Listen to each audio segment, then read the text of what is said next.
Bismillahirrahmanirrahim.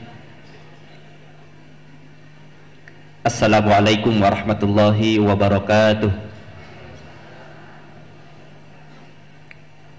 Innal hamdalillahi nahmaduhu wa nasta'inuhu wa nastaghfiruh wa na'udzu billahi min shururi anfusina wa sayyiati a'malina.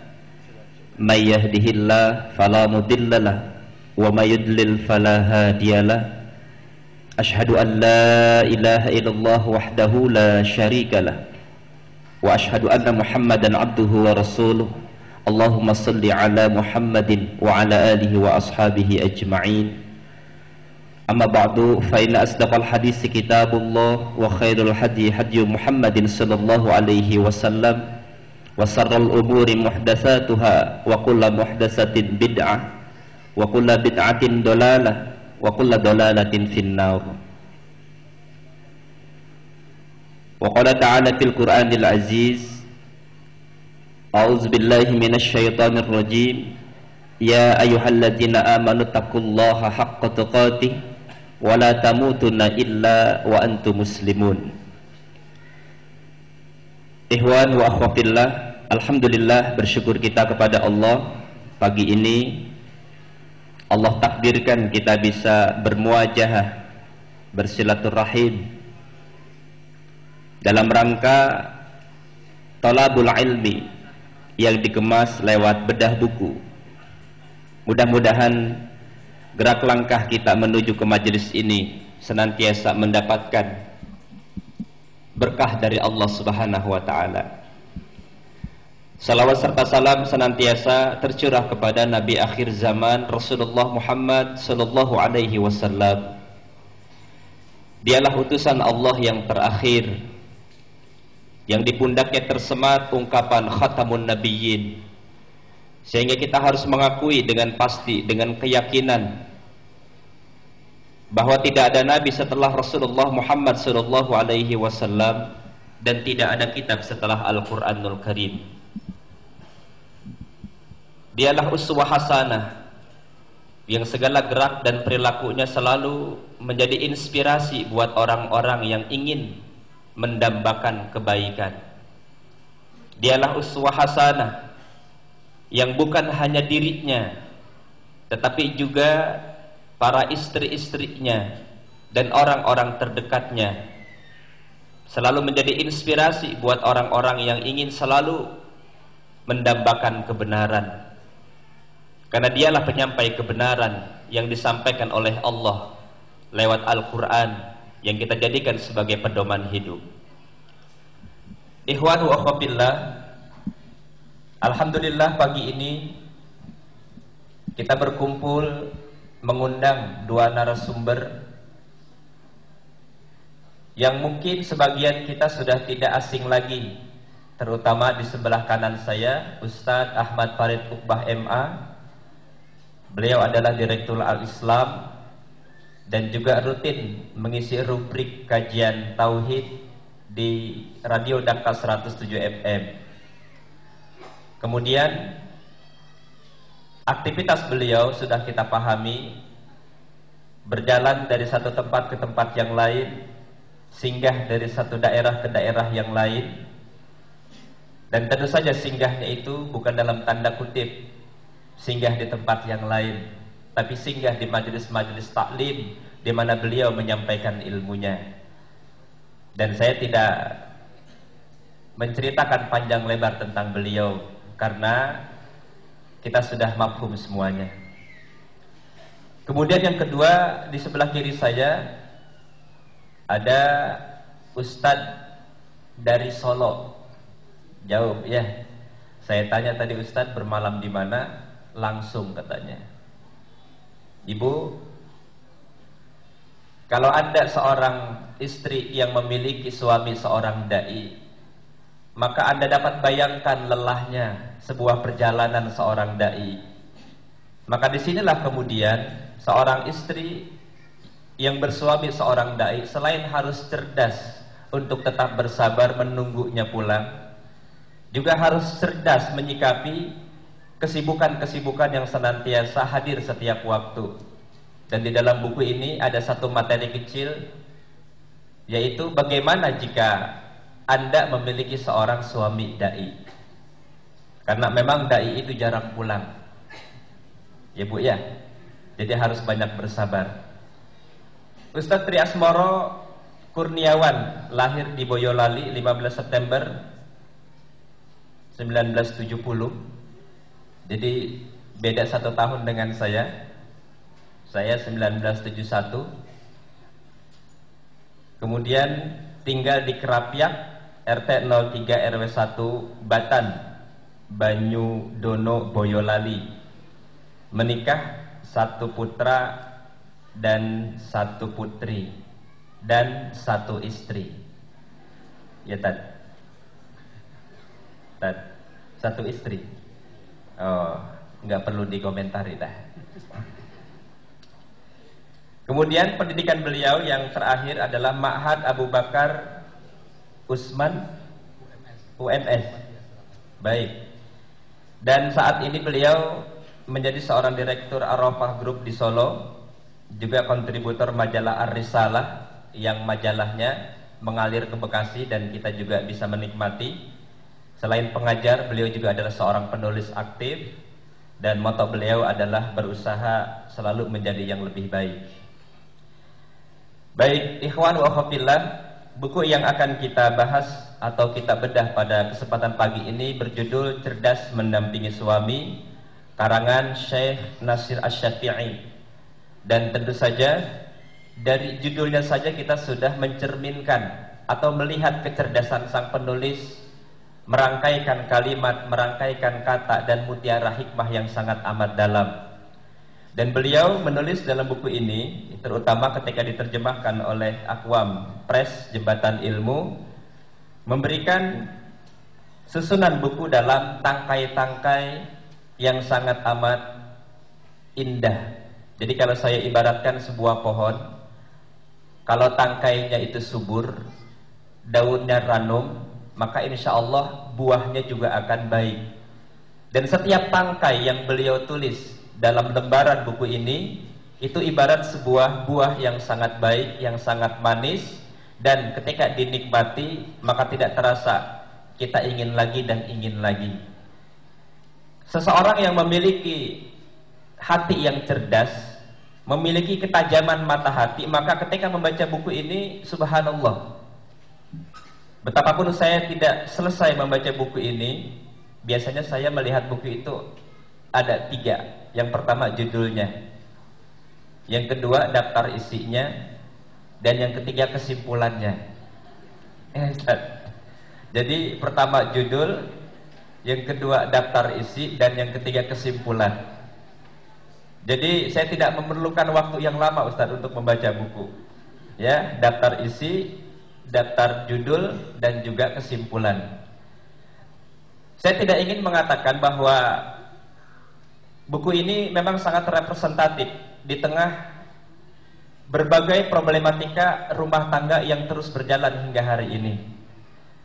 Sesungguhnya para wanita hari ini telah diberikan kemanjaan oleh berbagai sumber, ya, karena buku-buku Islam sekarang mengalir bagaikan hujan, bagaikan tumbuh di musim penghujan. Apa yang tumbuh di musim penghujan? Ya begitulah, ya. Jadi dimanjakan para wanita untuk menjadi cerdas sekarang ini sangat amat banyak. Buku-buku yang terus mengalir, baik karangan para ulama-ulama lokal kita di Indonesia maupun terjemahan dari luar negeri, terutama Arab Saudi, ini subhanallah. Belum lagi berbagai majalah, media-media televisi, radio, sesungguhnya adalah fasilitas untuk menjadikan kita cerdas. Cuma memang tekanan-tekanan yang selalu terjadi adalah bahwa selalu saja yang ingin dicerdaskan adalah para wanita. Pertanyaannya adalah kapan suami kita menjadi cerdas? Betul Bu? Jadi kalau seandainya buku ini berjudul Cerdas Mendampingi Suami, problemnya adalah bagaimana ketika suami kita tidak cerdas? Ya, Bu, sejatinya suamilah yang mengajak istri cerdas, bukan istri yang mengajak suami cerdas. Tetapi kebanyakan kita hari ini justru kecerdasan suami lahir dari seorang istri yang cerdas. Dan ini juga memang sejarahnya Kita lihat bagaimana Rasulullah Shallallahu Alaihi Wasallam mendapatkan seorang istri yang sangat cerdas, ya, terutama Khadijatul Kubra. Beliau adalah seorang istri yang luar biasa cerdasnya. Ketika posisi Rasulullah dalam kegamangan, ketika beliau pertama kali menerima ayat Al-Quran, maka istrinya lah yang memberikan kekuatan moral sehingga beliau bisa bangkit menjadi lebih baik. Saya tidak ingin berceramah karena dua narasumber ini kualitasnya jauh melampaui saya. Baik, untuk termin pertama kita akan berikan kesempatan kepada Ustadz Tri Asmoro menyampaikan risalah buku ini. Saya tidak tahu bagaimana caranya, dari perspektif mana, tapi saya yakin kedua narasumber memiliki perspektif yang berbeda. Walaupun pada intinya nanti akhirnya akan mengerucut kepada kesimpulan yang sama. Tanpa memperpanjang waktu, kita berikan kepada Ustadz Tri Asmoro. Silakan Ustadz. Bismillahirrahmanirrahim. Assalamualaikum warahmatullahi wabarakatuh. Waalaikumsalam warahmatullahi wabarakatuh.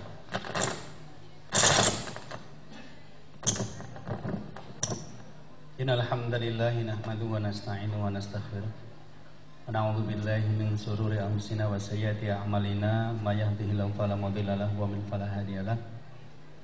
Asyhadu an la ilaha illallah wahdahu la syarika lahu wa asyhadu anna Muhammadan abduhu wa rasuluh. Allahumma sholli wa sallim ala nabiyyika Muhammadin wa ala alihi wa sahbihi ajmain, amma ba'du. Usikum wa nafsi bitaqwallahi faqad fazal mu'minuna al-muttaqun as-shadiqun. Hadirin dan hadirat, para peserta bedah buku Cerdas Mendampingi Suami yang dimuliakan Allah Subhanahu wa taala. Alhamdulillah pada kesempatan pagi menjelang siang ini kita bisa dipertemukan di sini seperti yang telah direncanakan oleh panitia. Mudah-mudahan banyak manfaat yang bisa kita ambil dalam pertemuan ini dan acara ini bisa berlangsung sampai akhir nanti tanpa gangguan yang berarti. Pada suatu hari saya pernah mendapatkan SMS untuk datang ke satu keluarga. Katanya sangat penting dan saya diminta untuk segera datang ke sana. Kemudian saya bergegas pergi ke keluarga itu dan saya menemukan si istri dalam keadaan menangis. Ya, saya masuk, kemudian terjadi dialog dengan saya. Intinya adalah istri itu sudah tidak tahan meneruskan rumah tangganya dengan si suami. Dia minta pertimbangan saya bagaimana kalau saya akhiri saja rumah tangga ini karena saya tidak kuat lagi. Pada prinsipnya masalah perceraian bukan sesuatu hal yang baru. Pada prinsipnya seperti itu. Hanya menjadi sesuatu yang sangat aneh dan mengejutkan karena suami dari ibu ini adalah seorang dai yang memiliki murid ngaji tidak sedikit dan kebetulan mereka sudah menikah dan dikaruniai lebih dari 5 orang putra dan putri. Ini tentu saja sangat mengejutkan. Artinya secara normatif saya pikir si suami tahu bagaimana kehidupan berkeluarga secara islami. Demikian juga si istri adalah aktivis pengajian yang dulu dipilih untuk dinikahi. Tapi pada perkembangannya ternyata tidak mulus. Ada banyak hal yang akhirnya menyebabkan mereka tersandung masalah. Alhamdulillah tidak jadi bercerai ketika saya mengajukan banyak pendapat-pendapat. Tapi paling tidak ini satu indikasi bahwa ketika kita menikahkan antara seorang ikhwan peserta kajian, aktivis, kemudian dengan seorang akhwat, tidak otomatis rumah tangganya nanti akan selesai begitu saja. Saya pernah ngisi pengajian tentang rumah tangga di daerah Sukoharjo. Ada seorang ibu yang memberikan surat kepada saya mengatakan bahwa saya sudah menikah selama 16 tahun dan saya selama ini tidak pernah merasakan kebahagiaan dalam hidup rumah tangga. Seandainya si suami ada di samping dan kemudian tahu bahwa itu adalah istri dia yang menulis surat kepada saya, tentu saja satu pukulan yang telak. Nah, dan ini hanya salah satu dari sedikit ya, sedikit dari banyak peristiwa dan kejadian rumah tangga yang ditujukan kepada sang istri. Ada beberapa akhwat yang datang ke rumah kemudian datang menemui istri saya dan kemudian bercerita tentang masalah-masalah rumah tangganya. Sayangnya adalah hampir semua yang datang ke rumah maupun SMS saya itu para aktivis pengajian, karena saya tidak punya banyak teman preman yang ada di terminal-terminal itu gitu. Tetapi ini sangat mengejutkan karena kejadian ini terjadi di kalangan orang-orang yang secara pemahaman agama sebenarnya dikatakan sudah cukup. Wallahu a'lam bishawab. Karena itu ketika saya mendapatkan undangan untuk membedah buku ini, Cerdas Mendampingi Suami, saya pikir ini satu hal yang memang harus segera diwacanakan. Bagaimana kalau kita memang sudah memilih untuk menikah, kita akan bertanggung jawab untuk menyelamatkan pernikahan kita. Kita bertanggung jawab agar pernikahan kita itu betul-betul menjadi keluarga yang sakinah, mawaddah, warahmah itu. Bukan sekedar pernikahan palsu, membangun istana pasir, di mana kita tampak megah ketika dilihat orang lain, tetapi rapuh ketika menghadapi persoalan-persoalan yang menimpa keluarga kita. Karena itu, hal penting yang saya sering ingatkan kepada para peserta kajian tentang keluarga adalah seringkali Islam tidak memberikan banyak pilihan. Ketika kita menikah, kemudian dari situ lahir anak, maka pilihannya cuma satu, harus jadi anak yang soleh. Sebab kalau nanti anaknya tidak soleh, orang tua sendiri yang akan menimbulkan banyak persoalan. Demikian juga kalau kita sudah memilih untuk menikah, maka pilihannya harus menjadi keluarga yang sakinah. Karena kalau pernikahannya tidak sakinah, itu akan menjadi beban yang luar biasa berat. Tetapi sayangnya tidak banyak orang-orang yang memberikan perhatian yang cukup tentang bagaimana mengelola sebuah keluarga agar menjadi keluarga yang betul-betul bisa dinikmati oleh masing-masing anggota keluarganya. Karena itu saya menyarankan bagi yang sudah menikah, ya, nanti dipikir ulang panjang. Ya, kita pengen jadi istri-istri yang cerdas, tapi apakah suami-suami kita juga cerdas? Ya, cerdas dalam meminta nikah lagi misalnya itu ya, kalau ada beberapa ibu yang mengeluh ke saya juga masalah poligami misalnya ya. Atau masalah yang lain bagi yang belum menikah, berarti nanti harus lebih berhati-hati karena tidak semua hewan yang bersembunyi di balik jenggotnya itu betul-betul menjadi suami yang cerdas nantinya gitu loh. Jadi nanti ketika kita ta'aruf harus banyak soal yang kita tanyakan, harus banyak persoalan yang kita gali agar nanti kita tidak menyesal di kemudian hari. Wallahu a'lam bishawab.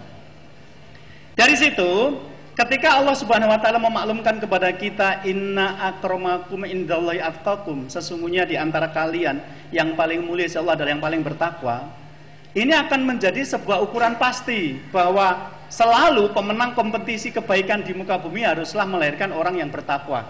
Mungkin dengan sebutan-sebutan yang lain, mujahid fisabilillah, atau orang yang sukses secara duniawi, atau seorang pengusaha, atau seorang paduan keluarga yang harmonis, apapun namanya.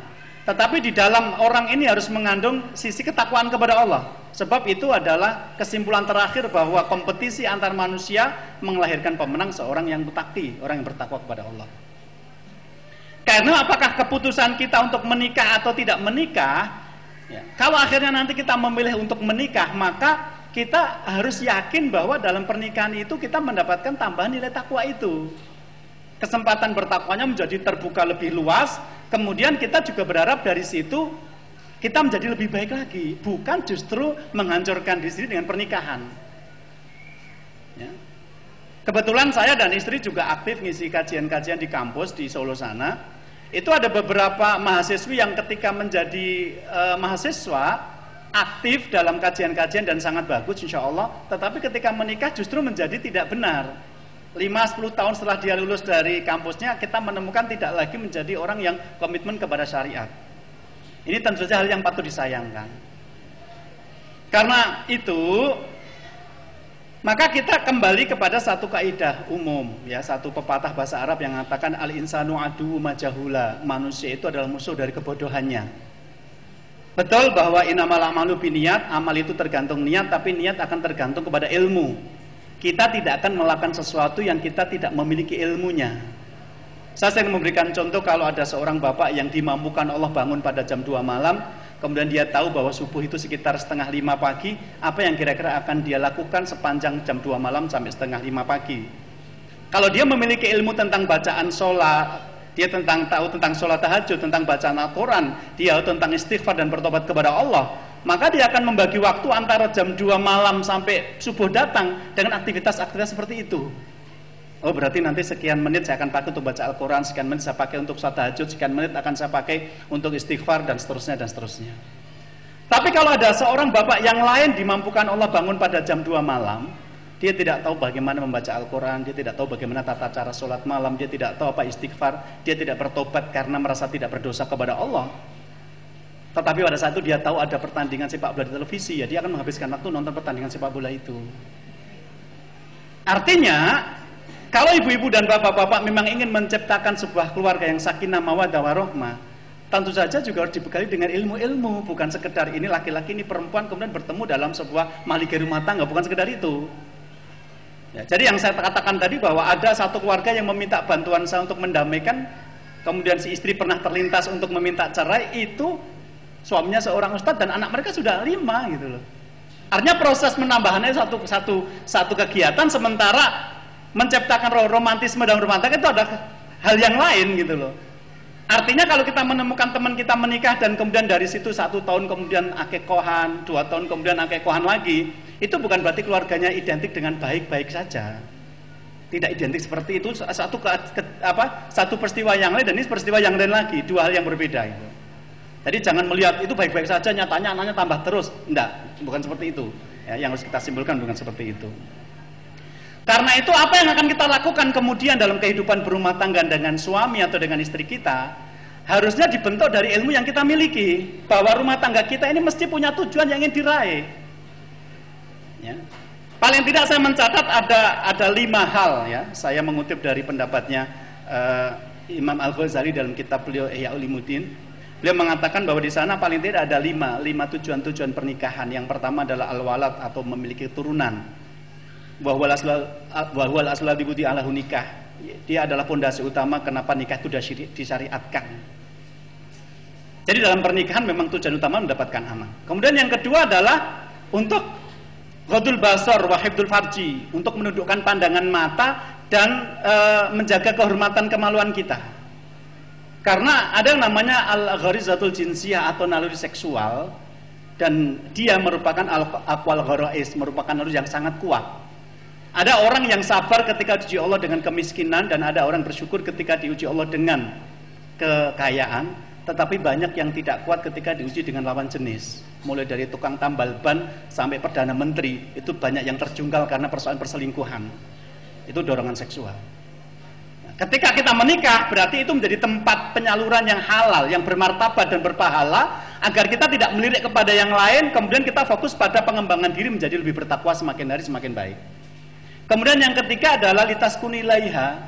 Menikah itu adalah untuk mendapatkan ketenteraman batin. Bagaimanapun di tengah persaingan hidup yang hari ini semakin lama semakin ketat, kita membutuhkan tempat-tempat yang nyaman untuk memulihkan kembali energi kita yang terbuang, untuk mencharge kita yang sudah mulai lelah. Nah, keluarga mestinya menjadi tempat kembali ketika kita mendapatkan perasaan sakinah itu di sana. Ada satu kisah tentang seorang laki-laki yang tampan dan kaya, kemudian datang kepadanya seorang perempuan dan mengatakan, saya ingin menjadi istri Anda karena saya mencintai Anda. Berkali-kali perempuan ini mengatakan seperti itu, sampai akhirnya si laki-laki mengatakan, oke, saya menikah dengan Anda. Kemudian terjadi pernikahan itu. Begitu terjadi pernikahan itu, si suami ini kemudian menemukan fakta bahwa perempuan yang sekarang menjadi istrinya adalah tua, jelek, dan hitam. Tidak sebanding secara fisik dengan dia yang tampan dan kaya itu. Tetapi alhamdulillah pernikahan ini berjalan dengan baik, sampai suatu ketika si istri mengatakan pada suaminya, wahai suamiku, kamu bisa menceraikan aku dan kamu bisa menikah dengan perempuan yang lain yang lebih pantas. Bagiku pernah menikah denganmu adalah sebuah kenikmatan. Tapi si laki-laki ini kemudian meneruskan pernikahan itu, dan alhamdulillah dari situ lahir anak-anak laki-laki dan perempuan yang soleh dan soleha, dan orang-orang menjadi heran karenanya. Bagaimana bisa seorang laki-laki yang tampan dan kaya ini bisa mendapatkan istri yang secara fisik sangat jauh berbeda. Akhirnya orang-orang bertanya kepada laki-laki ini, apa rahasianya sehingga rumah tangga tidak bisa langgeng? Dia mengatakan, istri saya membuat saya nyaman di rumah, dan itu membuat saya lupa bahwa dia berwajah jelek. Jadi kalau kita mendapat istri yang cantik jelita tetapi setiap hari nyinyir ngomongnya, itu ya, nggak pernah puas dengan pemberian suami, maka yakinlah ibu-ibu kalau nggak percaya nanti pulang pandang cermin secantik apapun anda menjadi jelek ketika marah-marah itu saja. Jadi ketentraman batin menjadi sangat penting untuk membuat kita melupakan ukuran-ukuran fisik yang sejatinya tidak penting. Jadi kalau ada hewan mau nikah masih mensyaratkan kecantikan fisik, saya pikir karena dia belum menikah. Dia merasa kalau menikah memenangi wajah cantik istrinya nanti sudah kenyang dengan sendirinya gitu loh. Tapi nanti dalam perjalanan waktu dia baru tahu bahwa yang dia butuhkan bukan sekedar wajah cantik, tetapi betul-betul perpaduan fungsi. Bagaimana rumah tangga itu jadi tim sukses untuk melahirkan anak-anak yang soleh dan solehat dan menjadi sarana bagi kita untuk menjadi lebih bertakwa lagi di kemudian hari. Kemudian yang keempat adalah untuk membagi peran. Ada hal-hal dalam hidup ini, ya, taksimul a'mal, dalam hidup ini ada bagian-bagian yang memang istimewa kalau dikerjakan laki-laki dan istimewa dikerjakan oleh seorang perempuan. Dan ketika mereka berpadu menjadi satu tim, maka laki-laki bisa mendapatkan manfaat tambahan dari hal yang hanya bisa dikerjakan oleh perempuan, misalnya melahirkan, menyusui. Kemudian perempuan juga mendapatkan tambahan dari manfaat yang hanya bisa dikerjakan oleh seorang laki-laki. Maka peluang untuk mendapatkan hidup yang bahagia, yang berkualitas jauh lebih baik ketika kita menikah daripada kita sendirian. Karena praktis untuk mencukupi hidup kita harus mengerjakan semuanya sendirian. Tidak ada orang membantu kita. Maka kesempatan beramal soleh menjadi lebih terbuka lebar bagi orang-orang yang menikah. Biasanya beberapa kasus pernikahan yang tidak bagus bermula dari pembagian peran yang tidak jelas. Ya, tadi ada hak dan kewajiban yang nanti akan muncul setelah kita menikah dan biasanya tidak ditetapi dengan baik. Kemudian yang kelima adalah untuk litarbiyah, untuk mendidik kita menjadi lebih baik, lebih dewasa. Masalah itu selalu ada, nggak mungkin tidak ada. Jangan dihindari tapi dihadapi. Kemudian nanti kalau kita menghadapi, kemudian kita sukses, insya Allah bukan hanya tambah amal soleh, tapi kita menjadi lebih arif, lebih dewasa, lebih bijaksana. Ada beberapa teman yang ketika punya masalah dengan istri itu cenderung menghindar, tidak menyelesaikan tapi menghindar. Dan karena dia orang ngaji, menghindarinya datang ke pengajian gitu loh. Saya pernah bertemu dengan seorang ikhwan, kemudian saya tanya, kamu pengajian selama satu minggu berapa kali? Dia jawab lebih dari 4 kali. Saya bilang terlalu banyak. Terlalu banyak. Karena dengan mendatangi pengajian terlalu sering, bisa jadi kamu menjadi tidak punya waktu untuk berdialog dengan istrimu. Bisa jadi kamu menjadi tidak punya waktu untuk mengontrol kualitas anak-anakmu. Kamu tidak tahu anakmu nanti nilai matematikanya berapa dan berteman dengan siapa. Jangan-jangan bapaknya aktivis pengajian, anaknya nanti mengandung sebelum menikah. Bisa jadi terjadi seperti itu karena kurang kontrol. Nah, kemudian saya menemukan ada beberapa ikhwan yang ketika nanti berselisih pendapat dengan istri, dia tidak mencoba untuk menyelesaikan, tapi lari dari rumah, kemudian ikut pengajian, dia menunggu suasana mereda nanti baru pulang. Dan ketika dia pulang menganggap urusan selesai, padahal itu ibarat bom waktu yang suatu saat akan meledak. Ya. Banyak suami yang lapor kepada saya begitu nanti dia berselisih dengan istri selalu mengungkit-ungkit masalah yang lalu yang menurut suaminya sudah selesai, tapi menurut istri belum selesai. Wong kemarin dibiarkan begitu saja mereda kok gitu loh. Bukan diselesaikan, wallahu alam. Ya. Dengan memiliki tujuan-tujuan pernikahan seperti ini berarti bingkai pemikiran kita adalah saya menikah untuk mencapai itu semua. Bagaimana dari pernikahan nanti lahir keturunan yang soleh dan soleha? Bagaimana dari pernikahan ini nanti saya bisa menyandarkan ya, perasaan tenang dan nyaman karena saya mendapatkannya di rumah, baiti jannati, rumahku ada surgaku. Kemudian dengan menikah ini saya mendapatkan pembagian peran yang jelas antara suami dengan istri. Dengan pernikahan ini kemudian saya menjadi lebih semakin hari semakin bijaksana, semakin dewasa. Kemudian dengan pernikahan ini saya mendapatkan penyaluran nafsu seksual yang dahsyat itu secara halal dan bermartabat. Hari-hari yang kita lalui nanti adalah pelan-pelan menuju ini, bukan menghindari ini. Ya. Bagi yang belum menikah, berarti nanti laki-laki atau perempuan yang kamu pilih menjadi suami atau istri adalah orang yang wacananya mirip dengan ini. Bagaimana nanti berteman dengannya, bersahabat dengannya, menghabiskan hari dengannya, itu adalah menuju tujuan-tujuan pernikahan ini. Ya. Bagi yang sudah menikah, tolong dicek. Kualitas pernikahan tidak ditentukan oleh berapa lama Anda menikah. Yang 16 tahun ternyata ngirim saya surat, Ustadz, bagaimana kalau saya minta cerai karena selama 16 tahun saya tidak merasakan bahagia dalam rumah tangga saya. Wallahu a'lam bishawab. Ya. Nah, karena itu kita harus melihat bahwa hubungan pernikahan itu adalah hubungan multidimensi. Ada emosi, ada fisik, ada sosial, ada ruhiyah yang bergabung di sana. Karena itu, maka pernikahan tidak selesai hanya dengan mempertemukan seorang laki-laki dengan seorang perempuan. Saya banyak menemukan para mak comblang yang mempertemukan ikhwan akhwat hanya sekedar bertanya, ada ikhwan yang belum menikah enggak? Saya punya akhwat yang belum menikah. Sekedar itu saja gitu loh. Dan setelah itu dinikahkan, tidak melihat bahwa mungkin nanti mereka kesulitan berkomunikasi. Penyebab yang paling banyak terjadi dalam kasus rumah tangga adalah mereka tidak bisa berkomunikasi, tidak bisa menyampaikan apa keinginannya dan apa harapannya dari pernikahan itu. Pernah nggak ibu-ibu sama bapak-bapak ini duduk bersama, menyediakan waktu khusus untuk ngobrol? Wahai istriku, kamu sudah menikah dengan aku 10 tahun, kamu kecewa atau kecewa sekali menjadi istriku, misalnya gitu loh. Pernah nggak ngobrol seperti itu, gitu loh? Karena kadang-kadang harapan istri terhadap suaminya terlalu sempurna, suaminya tidak sanggup memenuhi ini. Tetapi kalau nanti dengan dialog bisa diturunkan grade-nya, tuntutannya bisa diturunkan sehingga meskipun tidak sesempurna yang kamu harapkan, tapi nggak apa-apa karena aku juga menerima kamu yang tidak sempurna, gitu. Jadi menikah itu kan memadukan dua orang yang tidak sempurna. Karena itu jangan pernah mencari kekurangan-kekurangan karena itu akan selalu ada. Ya, kalau kita mau mencari kekurangan-kekurangan pasangan kita akan selalu ada, insya Allah seperti itu. 22% terjadi perasaan lebih baik ketika orang-orang meraih kesuksesan ketika dia mampu berkomunikasi dengan istri dan suaminya. Ya, ketika mereka mau misalnya mau diet, menurunkan berat badan, mau mencapai sebuah prestasi karena masih kuliah atau karena ingin mencapai sebuah karena habis di PHK kemudian mau bertahan dari suasana yang tidak nyaman atau pengen menggapai sebuah bisnis yang berderintis, orang-orang yang berkomunikasi dengan istrinya mengalami perasaan puas lebih dari 22% dalam sebuah studi. Ya, penelitian. Wallahu a'lam. Karena itu, ini bukan sesuatu yang ringan. Bukan sesuatu yang ringan. Tetapi bukan sesuatu yang tidak mungkin kalau kita memang mau bekerja keras. Ya. Allah menganugerahi di dalam amigdala kita, bukan korteks, itu satu hormon namanya hormon oksitosin. Hormon yang muncul dari amigdala, bagian otak yang tidak berpikir. Ketika nanti seorang laki-laki dan perempuan mengucapkan ijab qabul. Ketika sudah terjadi ijab qabul, maka hormon itu akan terproduksi dengan baik, sehingga pengantin-pengantin baru jarang bisa menemukan kekurangan pasangannya. Jadi kalau kita menemukan pengantin baru 1 tahunan, kita tanya bagaimana rasanya menikah, kemungkinan dia akan menjawab menikah itu enaknya cuma 1%, yang 99% enak sekali. Karena dia belum berpikir jernih. Dia masih dikuasai oleh hormon oksitosin itu, hormon yang membuat dia merasa terikat dengan pasangannya. Tapi seiring dengan perjalanan waktu dia mulai terganggu. Kalau dulu pengantin baru suaminya ngorok, dia menganggapnya sebagai musik paling indah dalam hidupnya.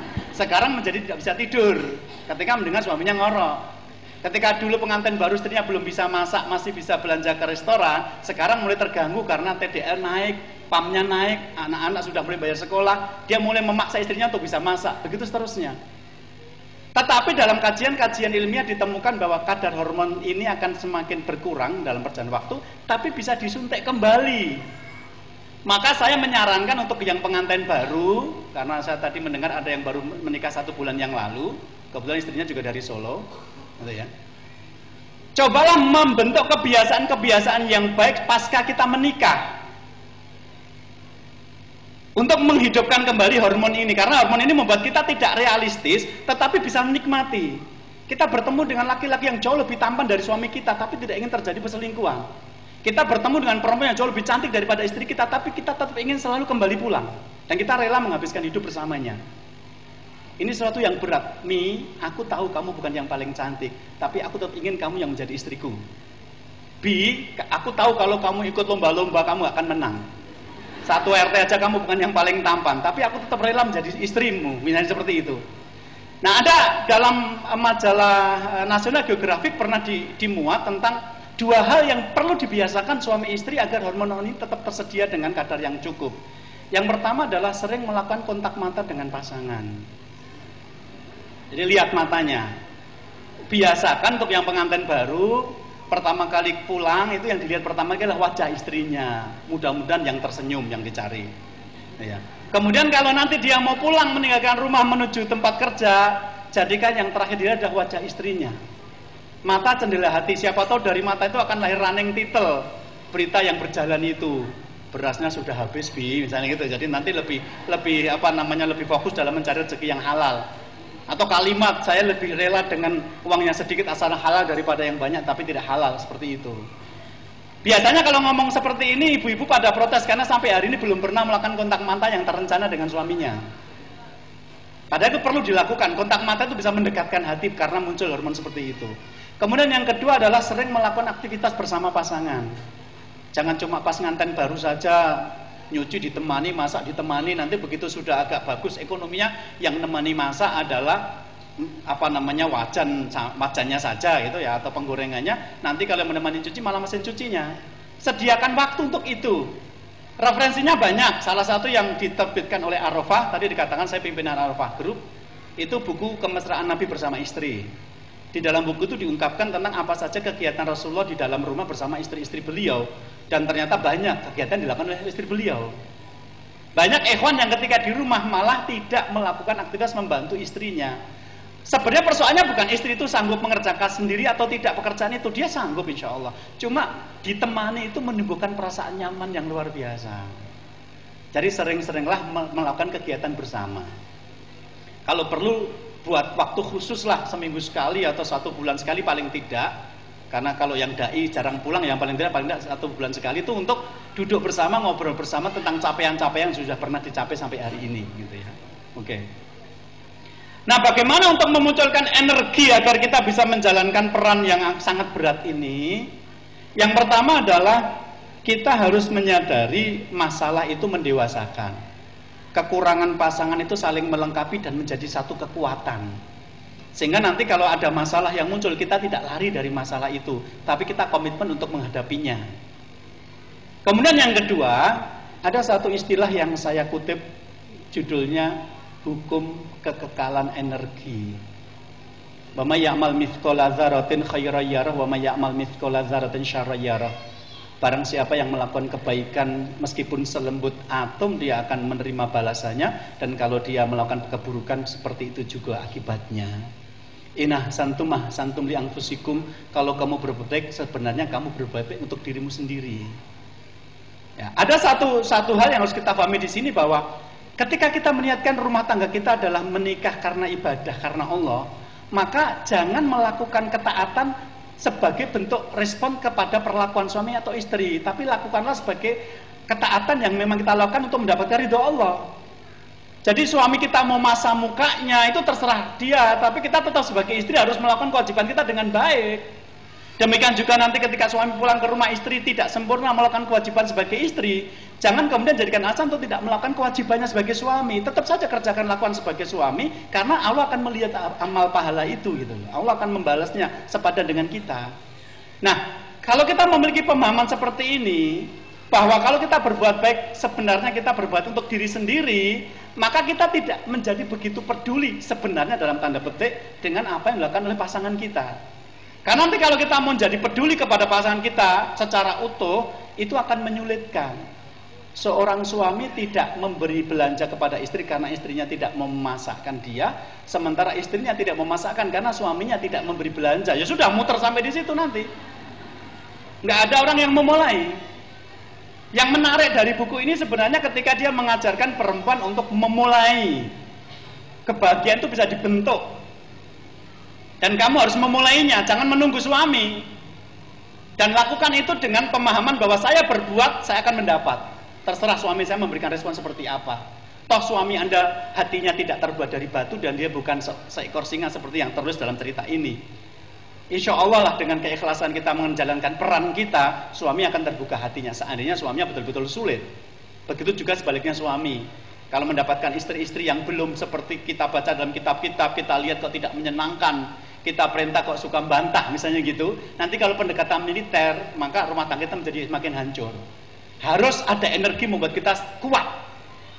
Jangan sampai lelah menjalani peran, karena peran ini seumur hidup. Ya, peran ini seumur hidup. Ya. Kemudian kita harus menimbulkan motivasinya adalah motivasi-motivasinya intrinsik dari dalam, bukan faktor-faktor eksternal. Bukan karena diberikan suami hadiah, maka kita baru akan bersikap manis. Kalau suami pulang tidak bawa hadiah, kita bermuka masam. Bukan sekedar itu. Maka salah satu kritikan untuk buku ini sebenarnya tips-tipsnya seringkali malah tidak nyalap ya. Seringkali yang ditekankan bukan ke ridho Allahnya, tapi kepada sikap suaminya. Jadi saya akan membaca beberapa bagian dari buku ini, memang agak terganggu. Ya, bagaimana kita harus menyalakan lilin, bagaimana kita harus mengumpulkan bunga, kita tulis I love you kepada suami, bagaimana komputernya kita bikin screen savernya. Itu menurut saya boleh dilakukan, tetapi dalam tanda petik nanti harus hati-hati, tidak semuanya seperti itu. Ya, wallahu a'lam. Terus kemudian bagaimana kita melakukan itu? Yang perlu kita pahami di sini adalah bahwa bahagia itu bukan perayaan hari H. 17 Agustus hari kemerdekaan RI, maka selain itu kita tidak boleh merayakan, bukan seperti itu. Tapi kebahagiaan adalah proses. Jadi sejak pertama kita menikah kita sudah puas karena Allah memilihkan dia menjadi suami kita atau menjadi istri kita. Nah setelah itu kita siap dengan kekurangan-kekurangan yang ada pada dirinya. Kalau siap menerima kelebihan pasangan, saya yakin semuanya siap. Siap menerima kekurangan ini yang perlu kita siapkan. Nah satu hari demi hari adalah kita pakai untuk mewujudkan tujuan-tujuan pernikahan itu tadi. Sehingga semakin hari semakin kuat, semakin hari semakin mengkristal, semakin hari semakin bahagia. Bukan hari ini bertengkar terus berharap suatu hari nanti ada kebahagiaan yang akan datang. Bukan itu. Ya, banyak orang yang tidak sanggup menjalani prosesnya. Banyak orang membiarkan masalah rumah tangga didiamkan tanpa penyelesaian. Kemudian berharap suatu hari semuanya akan baik-baik saja. Tidak seperti itu. Hari ini kita kerjakan, besok kita kerjakan, besok lagi. Jadi kebahagiaan adalah sebuah proses panjang, bukan perayaan pada satu hari tertentu. Oke, ya.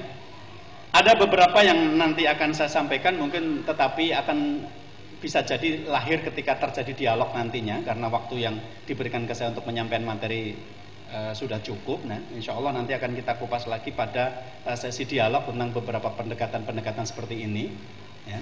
Kemudian nanti selanjutnya Ustadz Farid Ahmad yang akan banyak memberikan tambahan-tambahan, insya Allah nanti akan kita perdalam lagi ketika ada sesi dialog. Dan panitia sudah menyediakan lebih dari 30 door prize untuk yang nanya nanti.